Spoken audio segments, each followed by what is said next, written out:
Postav sa alebo ostaň sedieť. Telo nechaj tak, ako je.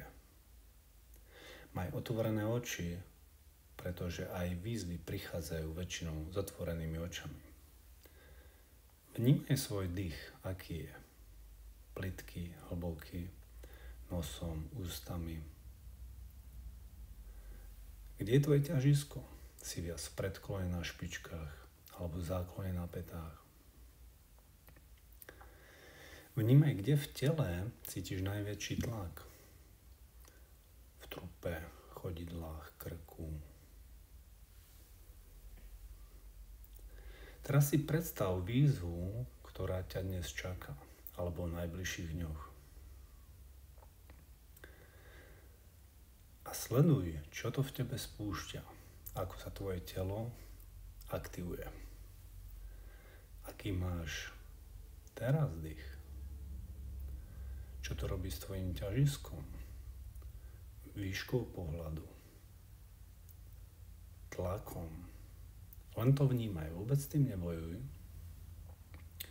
Je to len stará reakcia, ktorá sa hlási o svoju službu, ktorá ti historicky pomáhala. Len ju odceň. Vnímaj teraz svoju výšku, v ktorej je dôstojnosť od chodidiel po korunu hlavy. A natiahni chrbticu do neba, ako keby ťa niekto vytiahol za vlasy. Kolena nechaj pokrčené a tkanivá pustí smerom k zemi. Oči, sánka, krk, hrudník, nohy. Otvor ramená a vnímaj šírku ramien. Tam sú tvoje hranice, tam je aj tvoja sociálnosť. Uprav si postoj na šírku ramien. Ani nie moc, ani málo.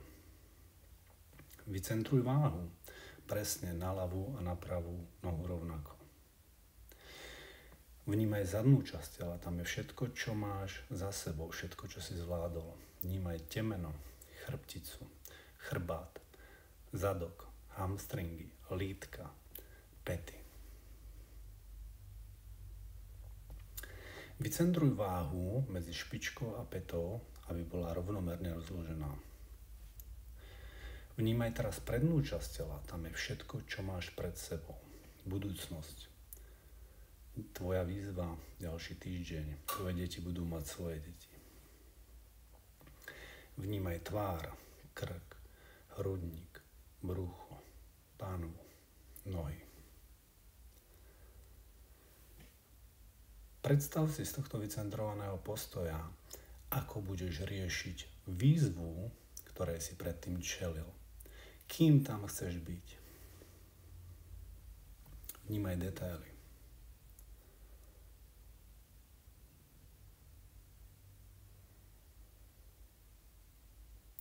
Vnímaj, ako to ovplyvňuje spätne tvoj pocit, energiu, uvoľnenosť, dých, stabilitu. Urob z tejto energie jeden krok vpred a zastav sa. Ostaň ako si a znova si pozri, kde máš ťažisko. Či nie si náhodou moc na špičkách, moc budúcnosti. Alebo moc defenzíve, v minulosti, na pätách. Pokiaľ áno, docentruj rovnováhu. Toto je tvoj shape. Toto je tvoj shape do riešenia tvojej výzvy, ktorá ťa čaká. Keď k nej reálne príde,